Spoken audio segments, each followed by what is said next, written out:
자, 247페이지 부동산 투자 이론. 투자. 부동산 사가지고 돈 벌려고 하는 거 투자. 자, 그러면 이제 투자의 기본 개념을 좀 잠깐 이야기해 볼게요. 자, 셀폰 볼까요? 부동산 투자.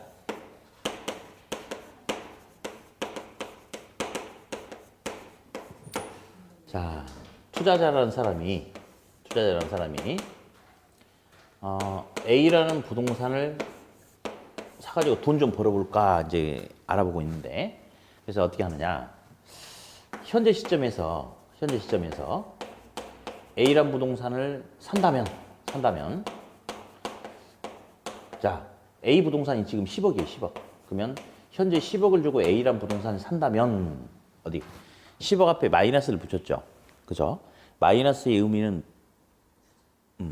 돈 주고 산다. 주머니에서 돈이 나간다 이거죠. 그죠? 산다면. 근데 앞으로 미래 이 부동산에서 얼마만큼의 수익이 나올 수 있을까? 이걸 가지고 이제 분석하겠대요. 근데 이제 얘가 어떤 보관을 세우냐면 이런 보관을 세우겠대. 이 부동산이 임대용 부동산인데 앞으로 3년 동안 이 부동산을 운영하고 3년 후에 부동산을 처분하겠다라는 생각을 이렇게 한대요. 처분하겠다. 그러면 이 산다면이라는 것은 취득한다면 이 말하고 똑같나요? 그렇죠. 그래서 그냥 흘려들으세요. 투자의 3단계는 취득과 운영과 처분이다라고 해요. 투자의 3단계는 뭐다? 취득과 운영과 처분이다. 이렇게 이야기를 하는데 10억을 주고 산다면 이 부동산을 운영함에 따라서 매년 1억 원의 임대 수익이 나올 수 있을 것 같다. 이 1억 원의 이름을 영업하면서 발생할 수 있는 수익과 지출이라고 그래요. 읽어보세요. 뭐라 한다? 영업수지. 이제 다른 말로 소득 이득이다라고도 하는데 그냥 지금은 그런 용어를 자꾸 만 용어를 이렇게 달고 갈 필요가 없어요. 다음, 처분한다면 11억 원의 처분이 가능하다. 자, 부동산 투자할 때 내 지분이 들어갔거든요. 투자 시장에. 근데 이게 다 처분하면 다시 내 주머니로 복귀할 수 있다 해서 지분 복귀이다. 그냥 용어만. 자, 뭐다? 지분 복귀이다. 자, 이런 과정을 투자를 한대요. 그래서 첫 번째 이제 조심해야 될 거. 우리가 배우는 투자 이론은 샀다, 아직 안 샀다. 응? 샀다, 안 샀다. 아직 안 샀다. 조금 더 뒤에서 뭐 가지고 한마디 더 할 거거든요. 아직 안 샀어요. 살려고 한다 이 말이고. 자, 투자자는 현재 시점에서 투자를 할 건지 말 건지 분석을 하겠대요. 그래서 현재 시점에서 분석을 해가지고 투자를 채택을 하든지 아니면 투자를 기각을 하든지 이렇게 이제 결정을 하겠다 이 말이에요. 근데 지금 사면 수익은 현재에 나타나는 거예요? 미래에 예상되는 거예요? 미래죠. 그럼 미래는 확실해요? 불확실해요? 미래는 불확실하죠? 그렇죠? 그럼 있잖아요. 잠깐만. 내가 만약에 이 부동산을 사지 않아도 수익이 발생할 수 있나요? 아니죠. 수익을 예측을 해보려면 이 부동산을 현재 확실하게 사야지만이 수익이 나타날 수 있죠. 그렇죠? 그래서 이제 이렇게 이야기해요. 이제 이 용어는 이제 나와도 오답은 나오진 않으니까 뭐라 하느냐. 자, 투자라는 것은 미래의 불확실한 편익을 위해 현재의 확실한 희생을 말한다. 이런 표현이 있기도 해요. 그래서 우리 책에 보니까 잠깐 반가로 1번 투자 있죠. 투자에서 바로 밑에 보니까 투자라는 것은 장래의 불확실한 수익을 얻으려는 목적으로 현재의 확실한 소비를 희생해서 자금을 투입하려고 하는 행위를 말한다. 라고 이제 그렇게 이야기하는데 이런 건 시험에 나와도 오답을 유도하진 않으니까 그냥 그런 게 투자란 거구나. 라고 그냥 넘어가 버리면 됩니다. 투자. 그러니까 결국 돈 놓고 돈 먹기 아닌가요? 돈 놓고 돈 먹기. 뭐 이런 것들. 예. 자, 이제 한 장을 더 넘기셔가지고 이제 부동산 투자 시 나타날 수 있는 여러 가지 장단점 중에 용어 2개를 잠깐 이야기하겠는데 저기 동그라미 3번에 절세 효과라는 게 있나요? 그렇죠? 그 밑에 밑줄 딱 2개만 그어볼 거예요. 감가상각비 대출금에 대한 이자 비용까지만 밑줄. 절세 효과는 세금을 줄일 수 있는 효과 맞죠? 그래서 이제 감가상각비하고 이자 지급 비용은 세금 줄일 수 있는 효과가 나타난다라고 좀 이따 뒤쪽에 뭐 이렇게 영업수지 계산 과정하고 영업소득세 계산하는 그런 파트가 있어요. 그 파트 가지고 제가 한 번 더 이야기할 거고요. 다음 오른쪽에 동그라미 4번 잠깐 보니까 인플레이션 해지란 말이 보이세요? 인플레이션 해지 이 용어 한번 설명할게요. 해지란 것은 보호하다, 이렇게 방어하다 이게 해지인데, 자, 우리는 인플레이션에 대한 개념을 배웠어요. 인플레이션이 나타나면 물건의 가격이 상승한다, 하락한다. 상승한다. 그럼 물건의 가격이 상승한다면 결국 화폐 가치는 상승한다, 하락한다? 하락한다. 전에 제가 얼마 전에 어떤 소리를 했냐면 1,500원이라는 화폐가 있다. 1,500원이라는 돈. 그 돈 가지고 500원짜리 아이스크림을 3개를 살 수 있다. 이게 1,500원이라는 화폐의 구매력이거든요. 근데 아이스크림이 500원에서 750원으로 가격이 인상된다면 종전에는 3개 샀다가 이제는 몇 개밖에 못 사. 2개밖에 못 사죠. 그러니까 물가가 상승하니까 돈에 쓸 수 있는 힘이 그만큼 줄어들었다. 그게 바로 인플레이션이거든요. 인플레이션은 물가 상승에 의한 화폐 가치가 하락하는 것이다. 자, 그러면 어디? 여기 뭐라 써놨어요? 물건? 맞죠? 물건에는 있잖아요. 예. 커피도 물건이고, 신발도 물건이고, 예. 반지도 물건이고, 목걸이도 물건이고, 생수도 물건이고, 토지, 건물, 부동산도 물건 맞아요? 그렇죠? 그러면 이제 어디? 인플레이션이 발생하는 상황에서 돈을 가지고 있으면 유리해지겠어요? 불리해지겠어? 불리해지죠. 그러니까 이제 인플레이션이 발생하는 상황에서 부동산을 투자해서 보유를 한다면 물가가 오르는 만큼 부동산 가격도 같이 오르죠. 그렇죠? 그러면 인플레이션에 의해서 화폐 가치가 하락하는 위험으로부터 보호받을 수 있다. 그걸 갖다가 인플레이션 해지라고 그래요. 뭘 한다? 인플레이션 해지. 그 용어는 하나 알고 넘어가야 돼요. 자, 이제 넘기고 250페이지도 가봅니다. 이제 우리가 필요한 용어 하나만 또 잡아볼 건데, 양가로 3번을 보니까 부동산 투자 시 고려해야 될 사항이 나오네요. 여러 가지가 있는데요. 암기하는 거 절대 아니고요. 용어 하나만. 동그라미 2번 보니까 투자의 환금성이라는 게 있습니까? 그렇죠? 환금성이라는 것은 부동산이란 물건을 처분해서 돈으로 체인지할 수 있는 능력을 말해. 환금성. 금, 주식 이런 건 환금성이 높아야 낮아요. 그냥 높다고 해. 높아야 낮아요. 높죠? 근데 이제 부동산은 있잖아요. 덩치가 커요.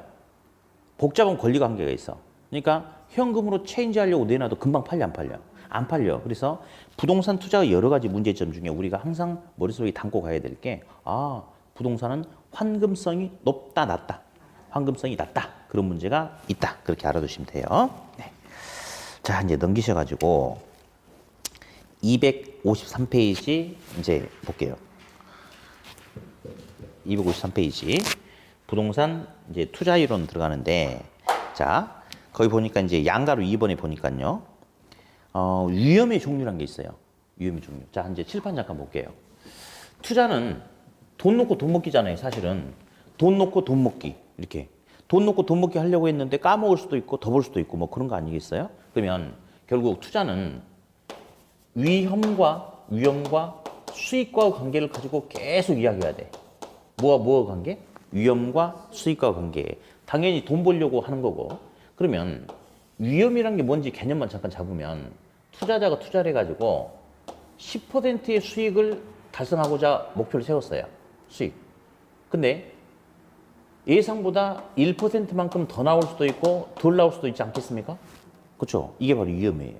위험. 그래서 위험은 예상 수익률 10%보다 덜 나와도 위험이고 더 나와도 위험. 그냥 변동 가능성을 위험이다라고 하는데, 여러 가지 위험이 있는데 그 중에 우리 시험에 또 중요한 위험이 하나 있어서 한 장 넘겨보세요. 거기 이제 동그라미 2번에 보니까 그게 이제 나중에 이제 중요하거든요. 동그라미 2번 대에 저기 동그라미 니은 보니까 혹시 무슨 효과 나왔어요?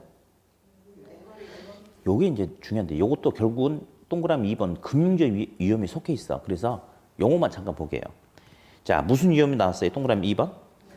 아니, 동그라미 2번. 금융적 위험. 그 금융이 무슨 말의 줄임말이냐면 자, 금, 융, 통의 줄임말이에요. 뭐의 줄임말? 자금 융통. 아, 부동산은 고가구나. 비싸구나. 그러니까 부동산 투자할 때는 온전하게 내 돈만 가지고 투자하는 경우는 거의 없고 타인의 자금을 융통, 빌려서 투자하는 경우가 있다 이거지. 자, 그러면 어디? 내가 지금 현재 가지고 있는 돈이 3억이 있어요. 만약에 내 돈만 가지고 투자한다면 나는 3억 넘는 부동산을 살 수 있어, 없어? 없어. 3억 이내에서만 선택을 해야 돼. 근데 은행에서 대출을 끼고 투자한다면 3억보다 더 비싼 것도 선택할 수 있는 어떤 선택의 폭이 넓어지죠. 그런 측면이 있어요. 그렇지만 남의 돈을 빌려 썼다가 만약에 잘못되면 빚쟁이들한테 쫓길 수 있어, 없어?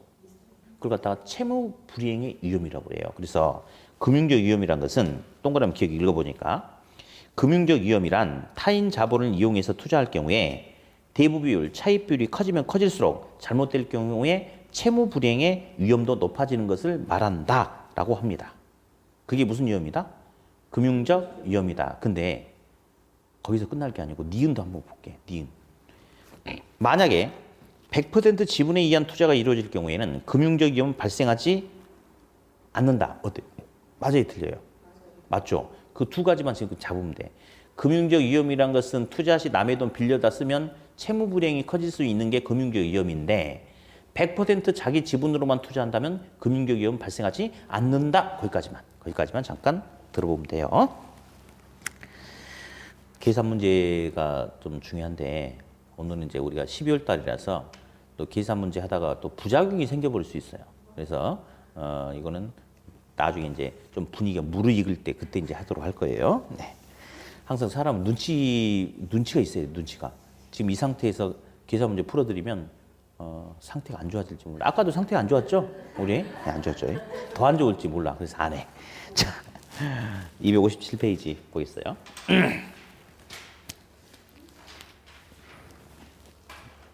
(257) 부동산 투자의 수익률. 아 근데 이제 저는 사실 이 지역은 정확히는 잘 몰라요. 이제 예전에 저 친구가 저쪽 살아가지고 술 먹으러 여기 몇 번 와본 적은 있지 뭐 딱히 연고가 있거나 그러진 않아가지고 잘 모르는데 보는 사람마다 여기가 나중에 뜰 거다. 돈을 벌 수 있는 지역이다. 뭐 이런 소리 하는 것 같은데 제가 원장님한테 대충 들어보니까 아직 발전 가능성도 굉장히 크고 그런 것 같아서 여러분들 자격증 열심히 해가지고 따가지고 하면 돈 좀 만질 수 있지 않을까 그런 생각이 드는데 열심히 하셨으면 좋겠어요. 네. 근데 자격증을 따는데 한 3, 4년 걸려버리면 안 되니까 올해 안에 또 꼭 끝내가지고 내년부터는 예, 돈 막 긁으셨으면 좋겠다.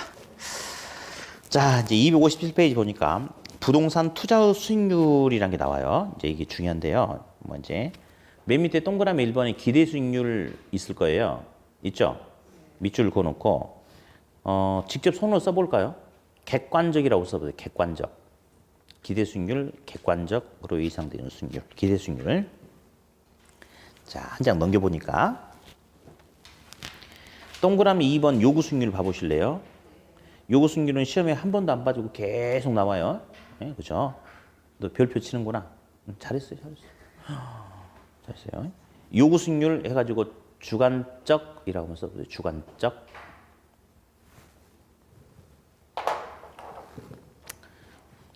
객관적, 주관적 뭔 말인지 알죠? 여기 주목하세요. 이거 무슨 색 분필이에요? 혹시 초록색으로 보신 분 계세요? 밑에 안경점 가서 한번 생명 좀 봐야 돼. 빨간색 맞죠? 그죠? 이게 객관적이지. 누구나 다 똑같은 이야기를 하니까. 근데 빨간색이 이뻐요, 안 이뻐요 했을 때는 어떤 사람은 이쁘다라고 할 수도 있고 어떤 사람은 안 이쁘다라고 할 수도 있겠죠. 그게 주관적 아니겠습니까? 맞죠? 똑같은 대상에 대해서 모든 사람이 똑같이 바라보는 게 객관적. 하나의 똑같은 상황, 대상에 대해서 사람마다 달리 이야기할 수 있는 게 주관적. 그렇게 이야기하면 되겠죠? 자, 그러면 이 수익률을 가지고 이제 한번 우리가 설명을 한번 해봐야 되겠네요. 수익률. 자, 칠판 볼까요?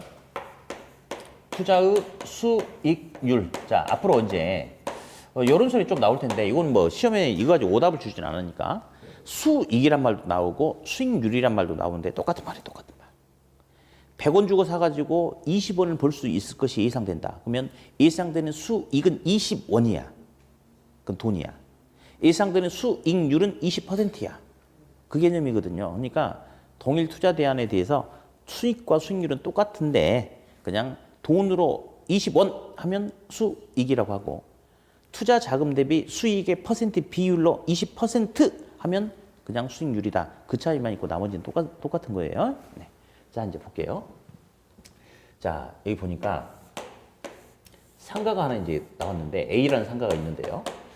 투자자가 이 A 상가를 한번 투자해 보려고 이제 알아보고 있어요. 그래서 상가 분양 사무실 가가지고 이 상가 얼마짜리냐 했더니 시장 가격이 10억짜리래요. 분양가 10억이래. 그래서 갑돌이가 투자자가 물어봤어요. 그러면 이 상가를 투자하면 여기서 앞으로 1년 후에 얼마만큼의 수익을 얻을 수 있겠느냐 했더니 분양 사무실에서 우리 동네는 공실률이 알다시피 하나도 없지 않냐. 그래가지고 1년에 무조건 1억 원의 임대 수익을 얻을 수 있다라고 이렇게 이야기하더라고. 그러면 10억 주고 사가지고 1억 버는 거니까 수익률이 몇 %죠? 10%죠. 이 10%의 이름을 뭐라 불러주냐면, 부동산에서 예상되는 기대해 볼 수 있는 수익률이다. 또는 내부 수익률이다. 라고 이렇게 이야기해요. 무슨 수익률이다? 기대 수익률이다. 자, 스톱. 이 부동산에서 앞으로 예상해 볼 수 있는 예상되는 수익률이래. 자, 잠깐 스톱. 이 10%는 이 부동산 내부에서 예상해 볼 수 있는 기대해 볼 수 있는 수익률 맞아요? 그래서 내부 수익률 또는 무슨 수익률이라고 한다? 기대 수익률이라고 한다라고 그렇게 이야기를 해요. 근데 여기서 이 10%는 말이죠. 투자자 본인이 결정한 게 아니고 그냥 시장 상황에서 제시되는 숫자를 가지고 그대로 바라본 거예요. 그럼 지금 갑돌이가 보니까 10% 예상되죠? 아니, 투자자가 을돌이란 투자자가 바라봐도 저기는 수익률이 얼마가 나올 것 같아요? 10%지. 왜냐? 분양 사무실에 물어보니까 이런 숫자를 줬거든. 그러니까 누가 바라보더라도 이런 상황에서 예상되는 수익률은 10%죠. 그러니까 주관적, 객관적. 예, 누가 보더라도 수익률이 10%니까 객관적 수익률이다라고 이렇게 이야기를 하고요. 시험에는 A보다 이제 이게 더 중요합니다. 요게. 자, 이제는 투자자가 투자하기 위해서 나름대로 자기가 원하는 투자자 본인이 원하는 최소한의 요구치 수익률이 있어요. 최소 요구치라는 게 있습니다. 예, 최소 요구치가. 그래서 투자자는 나는 저 부동산에 투자하기 위해서는 7% 이상의 수익률이 나와야 된다. 그러면 이 7%를 뭐라 불러주냐면 투자자가 원하는 요구하는 수익률이다 해서 요구 수익률이다 라고 이렇게 이야기를 해요. 무슨 수익률? 요구 수익률. 자, 그럼 이제 사람마다 자기가 원하는 욕심, 기준은 똑같겠어요? 다르겠어요? 다르겠죠. 그렇죠? 저 이제 우리 원장님 그런 거 이제 저 내일 학원 대청소를 해야 되는데 사람 일손이 좀 부족하다. 그래서 내일 아침에 10시부터 해가지고 오후 2시까지 일당 줄 테니까 혹시 와서 일하고 싶으신 분 있으면 카톡 좀 보내라 했더니 이제 앞에 있는 두 학생이 카톡을 보낸 거예요. 원장님한테. 그래서 첫 번째 학생은 원장님 저 내일 일할게요. 그런 거예요. 대신에 일당은 3만 원 주셔야 돼요. 이렇게 이야기합니다. 왜 3만 원이냐고 내가 물어봤더니 나는 뭐 할 일도 없고 뭐 집에 있으면 잠만 자고 할 일도 없고 하니까 밥 먹여주고 하루에 3만 원만 줘도 할 거야 라고 할 수 있죠. 그렇죠? 근데 이 옆에 있는 학생도 원장님한테 카톡 보냈어요. 저도 일할게요. 저는 10만 원 주셔야 돼요. 이렇게 한 거예요. 왜 10만 원이냐 했더니 자기가 고급 인력이래. 학교도 뭐 대학원도 나오고 해가지고 나 같은 고급 인력이 일하면 최소한 하루에 일당은 10만 원 받아야지 라고 자기가 생각할 수 있어요? 없어요? 있죠. 그럼 보세요. 어차피 일하는 건 똑같거든. 똑같은 일을 하는데 이 사람이 원하는 것과 이 사람이 원하는 것은 서로 똑같아 달라. 그러니까 일단은 주관적, 객관적. 일단 가봅시다. 요구 수익률은 이제 우리 책에도 이제 제가 써놨는데 요구 수익률은 위험 수익률에 무위험률에 위험 할증률을 더해서 결정한다라고 이야기해요. 무위험률에 위험 할증률. 자, 제가 설명해 줄 테니까 그냥 읽어볼게요. 얘는 얘 더하기 시작. 요구 수익률은 무위험률 더하기 위험 할증률이다. 그러면 용어를 읽어봅시다. 률은 퍼센트니까 의미가 없어. 이거 보니까 위험률이죠? 근데 무슨 위험률이래? 아, 그러면 이 말은 위험이 없다 이 말이구나. 그래. 은행에다 집어넣으면 시간만 흘러가면 아무런 위험 없이 은행에서 3% 이자 수익률을 준답니다. 이게 바로 무위험률이에요. 은행 이자율. 그러니까 은행 이자율은 정말 시간만 흘러가면 아무런 위험 없이 3% 이자 수익률이 발생할 수 있죠. 그러니까 위험이 없는 상태에서 얻을 수 있는 수익률, 무위험률 맞아요. 다음. 그 다음 뭐냐 했더니 이렇게 이야기하네요. 갑돌이가. 부동산에 투자한다면 은행에 집어넣는다면 위험이 전혀 없지만 부동산에 투자한다면 계속 뭘 달고 다녀야 돼. 은행에 집어넣었을 때보다 계속 위험을 달고 다녀야 되니까 위험에 대한 할증 보상률로 4%는 더 나와야지 투자를 하겠다라고 이렇게 이야기한대요. 그래서 투자자 갑돌이가 원하는 요구 수익률이 얼마냐면 7%가 되는 거예요. 다시 수도. 따라서 요구 수익률은 시간에 대한 대가인 뭐와 무위험률과 위험에 대한 대가인 뭐로 위험 할증률로 구성이 된다. 그렇게 이야기를 하는 거예요. 그러니까 7% 맞죠? 그죠? 예. 그래서 갑돌이란 투자자는 이렇게 이야기했는데 이제는 을돌이란 투자자한테 물어볼게요. 똑같은 투자 대상에 대해서 을돌이 너가 원하는 요구 수익률이 얼마냐 했더니 을돌이는 저는요 12% 정도가 나와야 투자를 하겠습니다 라고 이렇게 이야기를 해. 그래서 제가 물어봤어요. 왜 12%니 했더니 을돌이가 제가 10억 주고 저 부동산을 사지 않고 은행에다만 집어넣는다면 아무런 위험 부담 없이 뭐만 흘러간다면 시간만 흘러간다면 3% 이자를 은행에서 받을 수 있으니까 최소한 3% 이자는 나와야 됩니다. 당연합니까? 당연하죠. 지금 보니까 갑돌이하고 을돌이하고 지금 이야기한 게 서로 똑같아요, 달라요. 요 부분은 똑같죠. 왜냐면요, 이 무위험률은 투자자에 따라서 투자자가 결정하는 게 아니고 그냥 그 시점에서 시장 금리를 갖다 반영을 하는 거예요. 그러니까 어떤 투자자가 투자 분석을 한다 하더라도 적용되는 무위험률의 크기는 차이가 있다 없다? 없다. 똑같은 거예요. 시험이 별로 중요할까 안 중요할까? 잘 모르겠죠? 별로 크게 중요하지 않아. 왜? 요구 수익률은 주관적이라고 그랬거든. 똑같은 투자 대상에 대해서 투자자마다 원하는 게 다를 수 있다고 그랬거든. 그러면 그 다른 게 시험에 중요하지 않을까요? 모르면 계속 듣다 보면 될 거고요. 아무튼 이게 중요한 게 아니고 이게 중요한 거인지. 자, 볼게요. 갑돌이는 위험에 대한 보상률로 4%를 원했죠? 그렇죠? 근데 을돌이는 위험에 대한 보상으로 9% 정도는 나와야 투자를 하겠대. 그래서 제가 물어봤어요. 왜 그러냐 했더니 을돌이가 그런 거예요. 이 지역은 학교가 되게 많아가지고 대학교가 많아가지고 1년 내내 상권이 이렇게 안정화되고 좋아지는 게 아니고 잘 나가다 방학할 때 확 죽어버리고 또 계약하면 살고 방학하면 죽고 그래서 수익률이 계절에 따라서 계속 출렁출렁 안정적이지 못하대요. 그래서 위험이 크기 때문에 위험에 대한 보상으로 9%는 정도 나와야지 투자를 하겠다라고 을돌이는 말할 수 있는 거죠. 사람은 자기 생각대로 하는 거니까. 그래서 보니 똑같은 위험에 대해서 투자자마다 바라보는 위험의 크기가 서로 다를 수 있어요, 없어요? 있죠. 그러니까 적용되는 위험에 대한 보상 할증률이 서로 달라. 그러니까 동일 투자 대안에 대해서 적용되는 요구 수익률은 달라질 수 있다, 없다? 있다. 따라서 이 요구 수익률을 주관적이다, 객관적이다. 주관적 수익률이다라고 이렇게 이야기를 합니다. 이렇게. 그래서 우리 시험에는 요구 수익률 시험의 주가 돼요. 위험이 클수록 투자자는 원하는 요구 수익률을 높이겠어요, 낮추겠어요? 당연히 높이겠죠. 그러니까 위험한 일 시키면 더 많은 수당 달라 이렇게 이야기하는 거죠. 그렇죠. 그래서 이 부분이 앞으로 계속 건드려 줄 겁니다. 다시 한번. 지금 암기 하자는 거 아니에요. 암기는 나중에 해도 돼. 근데 지금 막 읽어보는 거야. 용어가 친숙해져야 돼. 그래서 자, 뭐는 요구 수익률은 뭐 더하기? 무위험률 더하기 위험 할증률이고 다시 무위험률은 뭐에 대한 대가? 시간. 위험 할증률은 위험에 대한 대가다. 그렇게. 요구 수익률은 그래서 달라질 수 있다. 자, 이제 볼게요. 시험에 두 가지를 물어보는데요. 지금 이 부동산에서 예상되는 수익률은 10% 맞죠? 그렇죠? 첫 번째 아까 이야기했던 거. 동일 투자 대안에 대해서 투자자마다 원하는 요구 수익률은 달라질 수 있다. 맞아, 틀려? 맞죠? 두 번째, 동일한 투자 대상에 대해서 투자자마다 이를 채택할 수도 있고 이를 기각할 수도 있다. 해볼게. 갑돌이가 원하는 요구 수익률 몇 프로죠? 갑돌이가 뭐라 하는지 아세요 지금? 나는 이 부동산에서 최소한 7% 정도는 나오면 투자를 하고 7%가 안 나오면 투자 않겠다. 이 말은 7% 미만으로 나오면 투자 안 하고 7%, 8%, 9%, 7% 이상 수익률이 예상되면 투자하겠다 이겁니다.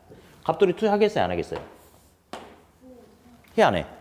하죠. 자기가 원하는 최소한의 수익률은 7인데 예상되는 수익률은 더 많이 나오잖아. 투자하죠? 다음.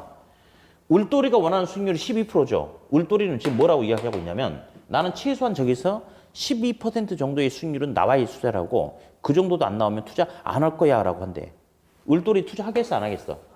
안 하죠. 그렇죠. 따라서 동일 투자 대안에 대해서 투자자마다 이를 채택할 수도 있고 기각할 수도 있는데 그 이유는 투자자마다 적용하는 뭐가 서로 달리 나타나기 때문에 요구 수익률이 서로 달리 나타나기 때문이다. 그렇게 이야기를 한다는 거. 네, 그렇게 해서 한번 들어봤고요. 어디 이제 259페이지는 체크를 하면 안 되는데 동그라미에서 한 번에 혹시 실현 수익률이라는 용어 있죠? 밑줄 그으면 안 돼 지금. 있죠? 있어 없어? 있죠? 이제 여지껏 시험에 딱 2번 나왔는데 아무 의미가 없는데 자 이제 들어봐요. 우리가 배우는 투자 이론 여기 봅니다. 아까 부동산을 샀답니까? 아직 안 샀답니까? 산다면 하고 분석하는 거거든. 자, 산다면 이만큼의 수익이 예상된다. 그게 기대 수익률이야. 투자를 하게 된다면, 사게 된다면 최소한 이만큼 나와야 된다라고 요구하는 수익률이 요구 수익률이야. 근데 실현 수익률은 투자자가 실제로 부동산을 사가지고 투자해서 발생한 결과 수익률이에요. 그러면 실현 수익률은 우리 투자 판단의 근거로 써먹을 수 있을까 없을까? 자, 다시. 우리가 배우는 투자 이론은 부동산을 사게 된다면 어떻게 될 것인가? 이거거든. 샀어, 안 샀어? 안 샀죠? 근데 실현 수익률은 과거에 투자자가 투자 분석을 해서 투자를 하기로 결정하고 나서 실제로 산 이후에 나온 수익률이야. 발생해버린 수익률이야. 그러니까 우리가 원하는 것과 안 맞거든요. 그렇죠? 그러니까 투자 판단의 기준으로 써먹을 수 있다, 없다? 없다. 뭔 말인지 모르는구나. 그냥 넘어가도 괜찮아요. 괜찮아요. 이야기 안 하려다가 그냥 한번 괜히 했네. 다음. 우리 책에 이제 뭐 있어요. 중요한 게. 근데 보지 말고 여기 봐보세요. 상식으로 이야기해 봅시다. 이 주모입니다. 기대 수익률하고 요구 수익률이 있어요. 근데 기대 수익률과 요구 수익률이 같다는 표현도 있고 크다 작다가 있는데 일단 이거 먼저 할게. 투자자가 원하는 요구 수익률이 10%인데 기대 수익률이 7%야. 투자 채택합니까? 안 합니까? 당연히 안 하는 거죠. 맨날 시험에 나오는 게 이건데. 안 하는 거죠? 그렇죠. 다음에 그러면 기대 수익률이 10%고 요구 수익률이 7%다. 투자해 안 해? 그러니까 투자자가 원하는 최소한의 수익률이 7이고 예상되는 기대 수익률이 10이니까 투자해 안 해? 당연히 하겠죠. 그렇죠? 예. 다음. 기대 수익률이 7이고 요구 수익률이 7이다. 그러면 잠깐 스톱. 이런 경우에는 있잖아요. 우리가 정상이윤, 초과이윤이란 말 저번 주에 잠깐 해봤죠. 그렇죠? 그러면 투자자가 원하는 요구 수익률이 7%고 예상되는 기대 수익률이 7%라면 딱 투자자가 원하는 무슨 이윤만 가져가? 딱 무슨 이윤만? 정상 이윤만 가져가는 겁니다. 이럴 때는 투자를 하겠어, 안 하겠어? 할 수도 있고 그 양다리 걸치지 말라고 했는데 저번에도 양다리 걸치면 안 돼요. 투자 이론은 한다, 안 한다 둘 중에 하나야. 아, 내가 저번 주에 이야기했는데 이거 할 것 같아, 안 할 것 같아? 투자한다, 안 한다? 여러분들은 아니 나는 그런 대답이 나와도 네 생각 물어본 게 아니고 시험에서 원하는 생각 물어보고 있어. 네 생각들 물어보는 게 아니고 그래 이제 우리는 있잖아요. 이게 투기 심리가 있는 거야 사실은. 그래가지고 정상이윤 벌면 나네 이렇게 하지 통상. 돈이 떼돈 벌어야 하는 거지. 근데 니네들 생각이 시험에 나오는 게 아니고 내 생각이 나오는 게 아니고 시험에 나오는 기준은 투기꾼의 생각을 물어보는 게 아니고 보통 합리적인 투자자를 말해. 그러니까 정상 이윤만 발생한다 하더라도 투자한다 안 한다? 한다라고 해야 돼요. 그렇죠. 여기다가 써놔고 있다가 니네들 생각하면 안 돼. 이렇게. 그래서 정상 이윤만 발생해도 투자한다 안 한다? 한다. 그 정도 감만 잡으세요. 네, 됐고. 어디 이제 이것도 다시 한번 또 이야기해 봐야 돼요. 이 부동산이 시장에 매물로 나왔는데 이 매물 시장 가치가 10억에 나왔다. 스톱. 이 시장 가치라는 것은 지금 현재 시장에서 거래될 수 있는 가격을 말해요. 교환 가치라고 그래. 그러니까 살 때도 팔 때도 얼마의 가격을 지불해야 된다. 10억을 지불해야 된다 이 말이고. 자, 근데 이 상태에서 투자자 본인이 느끼는 투자 가치는 내가 봤을 때 저거는 투자 가치가 7억 정도 된다라고 이렇게 이야기를 해. 그럼 보니까 시장 가치보다 투자 가치보다 시장 가치가 더 크죠? 투자하겠어요, 안 하겠어요? 해요? 쫙 칠판째 왼쪽 봐봐. 샀대, 안 샀대? 안 샀대. 마지막 기회를 드리는 거야. 가서 여기 몇 층인가요? 3층인가? 창문 열고 내려가면 어떻게 될까? 자, 창문 열고 내려가기 싫으면 제대로 해요. 투자한다, 안 한다? 그렇지, 이렇게 대답 안 하는 게 현명한 거야. 괜히 대답해갖고 틀리면 떨어지고 그러니까. 투자 안 하는 거예요. 왜냐면 여기서 이 시장 가치는 큰 게 좋아, 작은 게 좋아? 자, 내가 가지고 있는 소유권이 내 앞으로 돼 있는 내 부동산의 시장 가치는 큰 게 좋아요. 그 돈이잖아, 내 돈이잖아. 근데 우리 지금 부동산 샀어, 안 샀어? 안 샀거든. 우리 투자 이론에서 배우는 시장 가치는 내 돈이 아니고 사기 위해서 들어가는 돈이야. 그럼 이 말이 무슨 말이냐면요. 투자자가 분석한 가치는 7억 정도 가치밖에 안 되는데 살려면 10억 주고 사야 되는 거야. 이렇게 하고 싶어 인생? 망하는 거야 이러면. 그럼 이 말은 투자자 봤을 때 너무 싸다 비싸다? 너무 비싸지. 사겠어 안 사겠어? 안 산다라고 해야 돼. 안 산다라고. 근데 만약에 시장 가치가 5억에 나왔대. 5억에. 그러면 투자자가 봤을 때 싸 비싸? 싸죠. 7억 정도 가치가 있는데 매물로 5억밖에 안 나왔으니까 싸. 기꺼이 투자한다 안 한다? 한다라고 그렇게 이야기하는 거예요. 그러니까 중요한 것은 우리가 배우는 투자 이론은 지금 부동산을 샀다. 아직 안 샀다. 아직 안 샀다. 그 생각을 하셔야 돼. 안 샀다. 네. 자, 다음에 이제 어디로 좀 넘어가 줘야 되냐면 저 266페이지를 보니까 266페이지를 봐보세요. 거기 보면 이제 평균 분산 지배 원리라는 용어 하나 있을 거예요. 보이세요? 평균 분산 지배 원리. 자, 이거는 평균이 수익이에요. 분산이 위험이거든요. 그래서 투자 판단할 때는 위험과 수익 가지고 투자 결정을 한다. 결정법, 지배 원리 이렇게 이야기를 하는데 자 이제 칠판을 볼게요. 근데 우리가 그냥 아는 거야, 아는 거. 아는 거. 그래서 한번 써봅시다, 일단. 평균, 수익, 분산, 지배 원리 또는 결정법이라고 하는데 이왕이면 좋은 게 좋은 거 아니냐 뭐 이런 소리인데요. 자, 여기 볼게요. 상태가 안 좋고 있어요, 지금. 네, 봅니다. 우리 267페이지 오른쪽에 맨 밑에 그림이 있어요. 그 그림 한번 그려볼 테니까 267 맨 밑에 그림. 자, 어디? A란 투자 대안이 이렇게 있네. 자, 여기 봅니다. 위쪽으로 가면 수익이 점점 커지고 오른쪽으로 가면 위험이 점점 이렇게 커지고 있는데 자, A란 지점이 하나 있어요. A. A는 보니까 기대 수익률이 10%예요. 10%.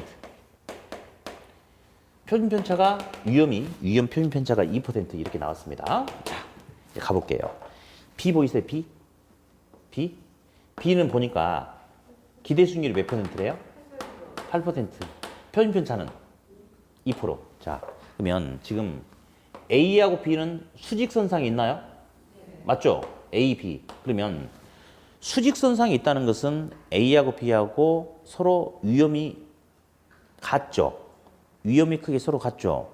그러면 투자자는 예외 없이 모든 투자자는 망설임 없이 뭘 선택할 것 같아요? A, B 중에. 당연히 A죠. 왜냐하면 좋은 게 좋은 거 아닌가요? 분산 위험이 똑같으면 당연히 수익률이 큰 게 선호되지 않나요? 이런 경우에는 투자자는 위험이 똑같으면 수익이 큰 A를 선택하지 B를 선택하지 않는다라고 해요. 그러면 A가 B를 지배한대요. 그게 지배 원리야. 다시 여기 보니까 C가 하나 있어요. C 보니까 표준 편차가 얼마 나왔어요? 3%. 그러면 C하고 A는 수평선상에 이렇게 있습니까? 그러면 수익률이 똑같다 이거야. 그러면 수익률이 똑같으면 좋은 게 좋은 거 아니냐고. 수익률이 똑같으면 A하고 C 중에 뭘 선택하겠어요? A를 선택하죠. 왜 그래? 위험이 작으니까. 그러면 A, C 중에는 C를 절대 선택하지 않죠? 그러면 A를 선택하겠죠? 아, 이 소리, 이 소리. 그래서 평균분산 분석법 지휘원리는 아, 좋은 게 좋은 거 아니겠니? 위험이 똑같으면 당연히 수익이 큰 놈이 지배하는 거고 수익이 똑같으면 위험이 작은 놈이 지배한다. 이걸 갖다가 평균분산 지배원리다. 그렇게 이야기를 합니다. 용어만 잠깐 들어놓으시면 돼요. 그런데 사람마다 스타일이 좀 차이가 있을 수 있어. 그래서 용어만 살짝 한번 볼게요. 용어만. 어디를 보냐면 262페이지를 잠깐만 가보면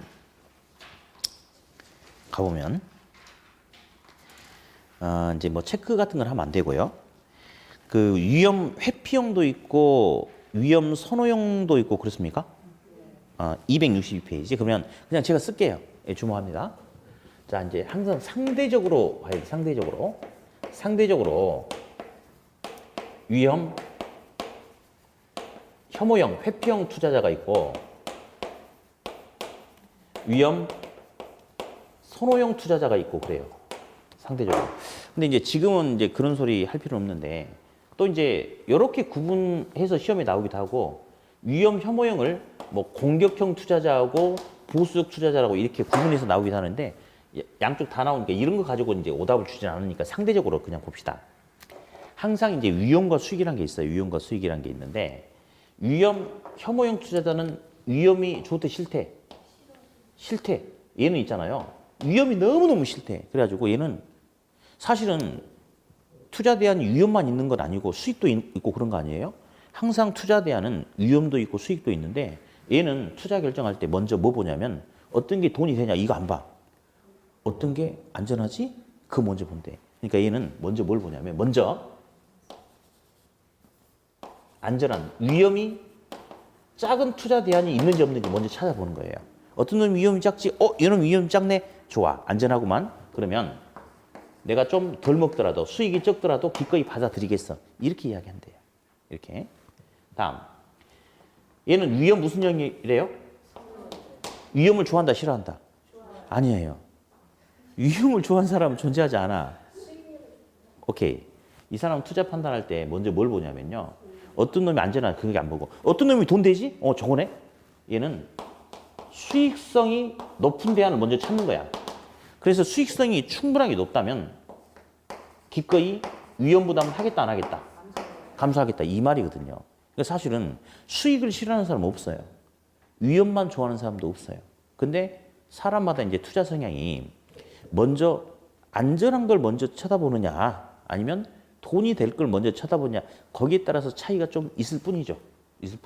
그래서 사실은 투자자는 이렇게 나뉘는데 근데 본인도 어떤 스타일인지 스스로 알아야 되겠죠. 고수업을 친다. 근데 기본 3점만 나면 막 광분해가지고 돌아 열고 못 먹어도 고. 이 사람은 뭡니까? 그 사람은 못 먹고 싶어서 고르라는 게 아니고 더 먹고 싶어서 고르라는 거니까 좀 위험 선호형이라고 하면 되겠죠? 어떤 사람은 고수업 치다가 기본 3점이 났어. 그러면 그때부터 장고에 들어가는 거죠. 고할지 스톱할지 빨리 판단하지 않고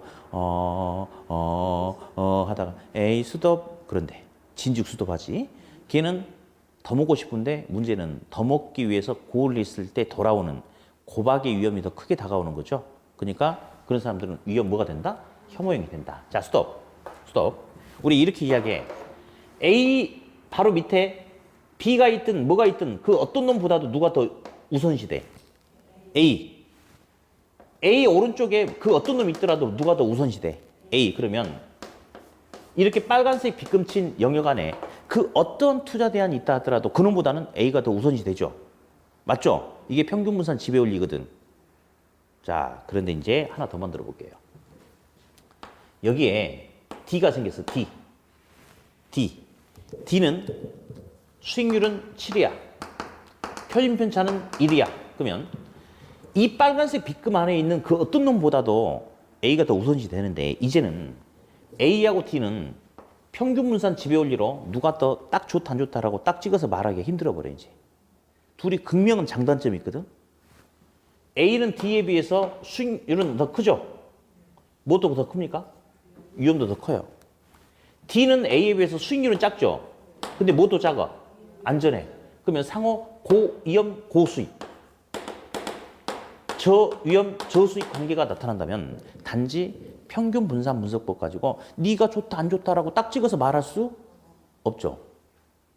그럴 때는 투자자하고 투자 스타일에 따라서 선택이 좀 달라질 수도 있을 것 같아. 상대적으로 위험 혐오형 투자자는 어떤 걸 더 선호할 수 있을 것 같아. 덜 먹더라도 안전한 D를 선호할 수 있을 것 같죠? 그렇죠? 위험 선호형 투자자는 위험 부담하더라도 더 많은 수익을 얻을 수 있는 A를 선택할 수도 있겠습니까? 예, 그래서 그렇게 한번 들어봤고요. 잠깐만. 근데 이제 상대적으로 비교해서 이렇게 비교를 해봤고, 근데 또 어떤 시험 문제는 이렇게도 나와요. 합리적인 투자자는 위험 혐오형 투자자다. 근데 그 중에 공격적인 투자자하고 보수적인 투자자가 나눠질 뿐이다. 이렇게 표현하기도 합니다. 근데 전혀 문제 없잖아. 대충 제가 설명 않더라도 공격적과 보수적은 감이 좀 올 것 같아요. 자, A하고 D가 지금 이렇게 나와 있어요. 예. 고위험 고수익, 저위험 저수익. 자, 공격적 투자자는 뭐를 선택할 것 같아? A 맞아요. 보수적 투자자는 D. 이렇게. 그래서 이제 평균 분산 지배 원리의 내용을 잠깐 한번 살펴봤다. 쉽다, 간단하다. 수익과 위험 가지고 결정하겠다. 좋은 게 좋은 거 아니냐. 수익이 똑같으면 위험이 큰 게 좋아? 작은 게 선호되고. 위험이 똑같으면 수익이 큰 게 선호된다. 그게 바로 평균 분산 지배 원리 결정법이다. 그 소리 하나 들어놓고요. 하나만 더 하고 잠깐 휴식하죠. 어디 보냐면요. 이제 그 270페이지를 보면 포트폴리오 이론이 나와요.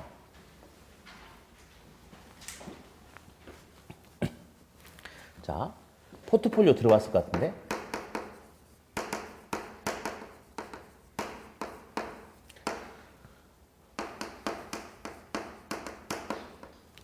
포트폴리오, 계란을 한 바구니에 담지 마라.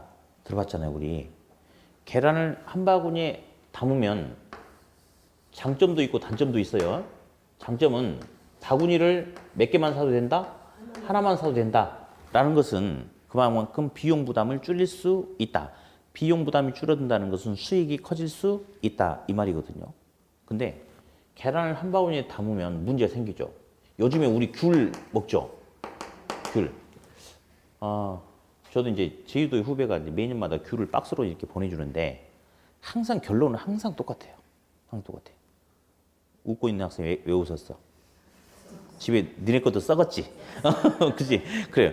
귤은 보면 정말 정성껏 안 먹으면 결국 밑에 썩어버리잖아요. 이렇게 퍼져가지고.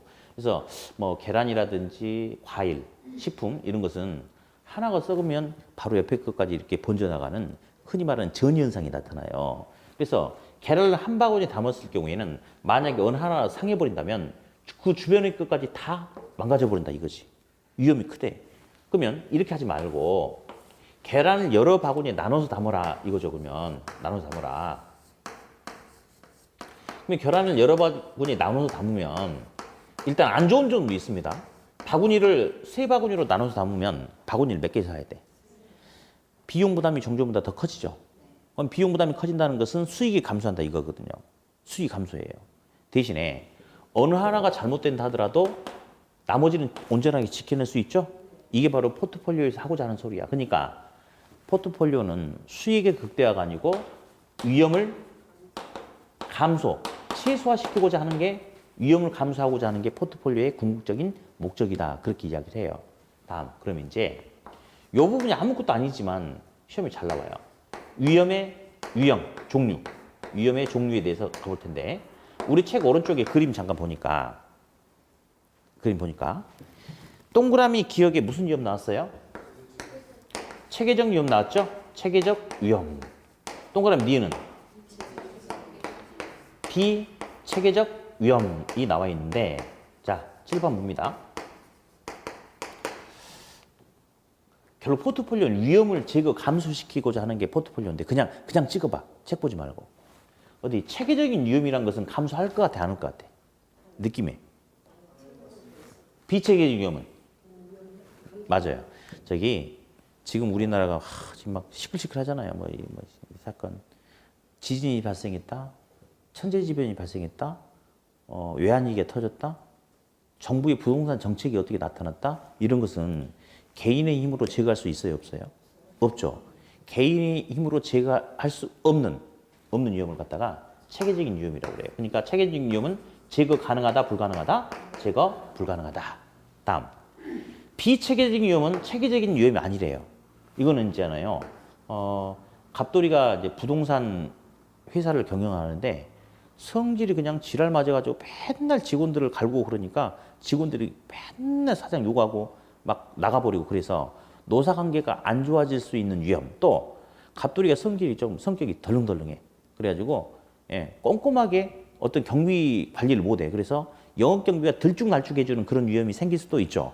자, 그런 위험은 모든 사람, 모든 부동산에 다 같이 발생하는 위험이 아니고 거기에만 생기는 거죠. 이것은 제거할 수 있어요, 없어요?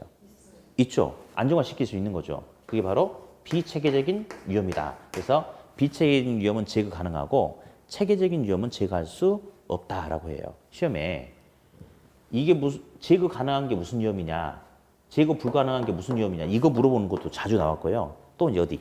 그러면 포트폴리오는 결국은 위험을 제거 감소하고자 하는 게 목적 아닙니까? 그러면 포트폴리오를 통해서 체계적 위험을 감소시킬 수 있다라고 하면 돼, 안 돼? 안 되겠죠. 어떤 위험을? 비체계적인 위험을 감소시킬 수 있다. 그렇게 이제 알아두시고요. 다음, 이제 책은 넘기지 말고 제가 이제 그 어떤 사례만 한번 들어드릴 테니까 저런 게 더 좋겠구나 그렇게 감만 좀 한번 들어보세요. 이제 어떤 사례가 있냐면 자, 칠판 볼게요. 이제 포트폴리오 목적은요 이거예요. 투자자가 10%의 수익률을 목표로 한대요. 돈을 가지고 투자를 해서 10% 수익률을 목표로 해. 근데 만약에 A 한 군데에다만 투자해버리면 수익률이 10%를 기준으로 더 많이 나와볼 수도 있고 더 적게 나와버릴 수도 있대. 위험이 크대. 그래서 A, B, C, D 여러 군데에 나눠 투자해가지고 이 10% 수익률을 기준으로 A는 수익률이 3이 더 나온대. B는 2를 까먹었대. C는 1이 더 나온대. D는 2를 까먹었대. 이런 식으로 하다 보면 더 벌어서 까먹은데 메꾸고 이런 식으로 하다 보면 당초 투자자가 목표했던 계획했던 이 상황에서 수익률의 편차가 크지 않게 나타날 수 있겠죠. 이거를 달성하려고 투자자가 분산 투자를 하려고 하는 겁니다. 그러면 잔소리 하지 말고 그냥 해볼게요. 을돌이는 자 먼저 갑돌이는 음료수 회사에 투자하고 아이스크림 회사에 분산 투자하고요. 을돌이는 의류 회사하고 아이스크림 회사하고 묶어서 투자를 한다라고 가정합시다. 우리 계절이라는 사건 가지고 한번 해볼까요? 먼저 여름이라는 계절이 왔대. 여름이라는 계절이 왔대요. 그러면 음료수 회사 매출 수익 커질까요? 네. 커지죠. 아이스크림 회사 매출 수익은 커지죠. 정도의 차이는 있겠지만 겨울이 되면 음료수 회사 매출 수익 감소하겠습니까? 우리 아이스크림 회사 매출 수입도 감소합니까? 지금 갑돌이 잘하는 것 같아? 못하는 것 같아? 지금 이거 아닌데 포트폴리오는 어떤 돌발 상황이 생겨가지고 수익률을 까먹는 상황이 생길 걸 대비해서 이렇게 뭔가를 해서 그냥 여기서 까먹으면 다른 데서 더 벌어서 메꾸고 뭐 이렇게 하려고 하는데 얘는 잘 되면 쑥, 안 되면 쭉 이거 아닌 것 같은데 이거 별로 안 좋은 것 같죠. 그러면 갑돌이는 지금 잘못하고 있어요 사실은. 그러면 음료수 회사하고 아이스크림 회사의 수익률의 변동은 서로 달리 나타나고 있어요? 유사하게 나타나고 있어요? 그렇죠. 커지면 다 같이 커지고 작아지면 다 같이 작아지고 유사하게 나타나고 있어. 그래서 별로 안 좋아. 다음 을돌이 볼게요. 여름이 되면 의류회사 매출 수익 커집니까? 작아지구나. 의류회사는 가을부터 겨울이 매출 수입이 거의 7, 80% 이상이니까. 그럼 아이스크림 회사는 여름이 되면 매출 수입이 커지나? 반대로 나타나네. 그러면 까먹은 거 벌어서 메꿀 수 있겠구나. 다음 겨울이 되면 의류회사 매출 수입은 커지죠. 아이스크림 회사 매출 수입은 까먹으면 벌어서 또 메꿀 수 있네. 그러면 얘 둘은 지금 을돌이는 수익률의 변동이 서로 유사하게 달리 나타나. 달리 나타나. 어떤 게 좋을 것 같아? 갑돌이, 일돌이 중에. 예, 요겁니다. 그래서 앞으로도 한 4월 달까지는 사례를 안 바꾸고 계속 똑같은 사례만 들어줄 거예요. 똑같은 사례만. 그래서 보니 포트폴리오는 사실 우리가 장사를 해도 그래요. 장사를 해도 이제 내 식당을 하는데 어디? 돼지 족발집하고 삼겹살집을 제 가게를 2개를 갖고 있어요. 이거는 잘하고 있어요? 잘못하고 있어요? 잘못하고 있어요. 근데 소고기 구이집하고 횟집하고 같이 하고 있다. 자, 볼래요? 그러면 사실 포트폴리오는 장사 같은 경우도 경기가 좋을 때는 포트폴리오 의미 없어요. 이거라든 저거라든 다 장사가 잘 돼버리니까. 근데 문제는 돌발 변수가 생겼을 때 대처하려고 포트폴리오 하는 거거든요. 이해 볼래요? 돼지고기 많이 먹으면 머리가 똑똑해진다는 연구 결과가 나왔다. 그러면 요것도 장사 잘 되고 이거 잘 되죠? 갑자기 돼지 구제액 때문에 한 4달간 사람들이 돼지고기 안 먹어버리면 얘도 안 되고 얘도 안 되고 쫄딱 망해버린단 말이야. 안 좋죠? 근데 요런 조합이 좋아요. 7월부터 9월까지 회를 먹으면 안 좋대. 그러면 얘가 좀 먹죠? 대신에 육고기, 소고기를 많이 먹어요. 한참 소고기에 문제가 생긴다 그러면 안 먹어. 대신에 회를 또 많이 먹거든요. 요런 조합이 좋단 말이에요. 요런 조합이. 그래서 아무튼 보세요.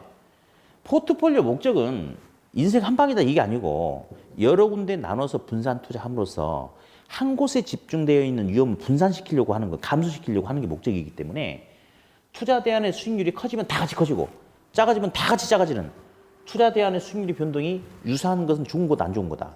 안 좋은 거다. 어떤 사건이 생겼을 때 한쪽은 수익률이 커지고 한쪽은 작아지고 그래서 메꾸고 반대의 상황이 돼도 메꾸고 수익률의 변동이 서로 어떻게 나타나는? 달리 나타나야지 좋은 포트폴리오 조합이 된다. 요 사례만 잠깐 기억하면 돼요. 그러면 다음 수업 때는 상관계수라는 용어가 나와요. 거기다 싹 집어넣어가지고 알려줄 테니까 지금은 음료수 아이스크림 같은 데는 안 좋다. 오히려 수익률이 서로 반대로 나타나는 의류회사하고 아이스크림 회사가 더 좋다. 그렇게 감만 잡으면 돼요. 네. 어디? 그럼 또 이제 한번 정리해 봅시다. 투자 개념 중에 첫 번째 우리가 배우는 투자 이론은 부동산을 아직 샀다 안 샀다? 아직 안 샀다. 아까 우리 시장 가치를 한번 들어봤어. 투자자가 바라봤을 때 시장 가치는 내 부동산 팔아서 손에 쥐는 돈이 아니야. 아직 안 샀으니까. 사기 위해서 들어가는 돈이죠. 그러면 투자자가 바라봤을 때 시장 가치는 큰 게 좋다, 작은 게 좋다. 상대적으로 작을수록 유리한 거죠, 자기한테. 네. 다음 두 번째 이제 어디 수익률이란 거 해봤는데 수익과 수익률은 똑같은 말이라고 그랬죠? 돈으로 이야기하면 뭐고? 수익.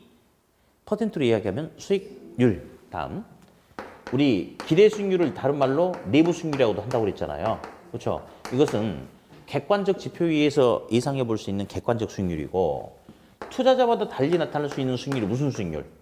요구 수익률이 시험에 중요하다고 그랬죠? 그렇죠? 예. 요구 수익률 시간에 대한 보상이 뭐와? 무위험률과 위험에 대한 보상인 위험할증률, 보상률로 구성이 된다. 그러면서 무위험률은 이제 요구 수익률은 첫 번째 투자자마다 달라질 수 있다 없다? 있다. 투자자마다 바라보는 위험이 크게 서로 달리 나타날 수 있기 때문에 요구 수익률은 투자자마다 달라질 수 있다. 주관적, 객관적? 주관적. 다음 주관적이기 때문에 투자자마다 똑같은 투자 대상에 대해서 이를 채택할 수도 있고 또는 기각할 수도 있다. 왜? 투자자마다 적용하는 요구 수익률이 달리 나타날 수 있기 때문에 위험이 커진다면 당연히 투자자는 더 많은 수익률을 원하는 거죠. 오케이. 다음 세 번째 평균 분산 지배율을 해봤어요. 그러면 자 여기가 A다, 여기가 B다, C다, D다. 자 지금 이 선상에 있다는 것은 동일한 위험이죠. 위험이 똑같으면 수익률이 제일 큰 누가 선호된다? A가 선호된다. 만약에 여기에 뭐가 있다. 그러더라도 이놈보다는 누가 더 선호된다? A가 선호된다. 왜? 수익이 똑같으면 위험이 적은 놈이 좋으니까. 그게 바로 평균 분산 분석법이다. 평균 수익이 똑같으면 분산 위험이 적은 놈이 선호되고 분산 위험이 똑같으면 수익이 큰 놈이 선호된다. 그게 바로 평균 분산 분석법 지배 원리인데 근데 여기에 A가 있고 여기에 F가 있다고 가정하자. A하고 F는 상호 고위험, 고수익, 저위험, 저수익과 관계니까 단지 평균 분산 분석법 가지고는 판단할 수 없다. 그러면 공격적인 투자 성향을 띈 사람은 어디를 선호할 가능성이 크다? A. 위험 부담이 크더라도 더 많은 수익을 얻을 수 있는 A를 선택하는 거고, 좀 상대적으로 보수적인 성향을 가진 사람은 덜 먹고 안전하게 가자 이런 소리니까 F를 선택할 가능성이 더 크다. 그게 바로 평균 분산 지배원리 분석법이 되겠다. 다음, 포트폴리오.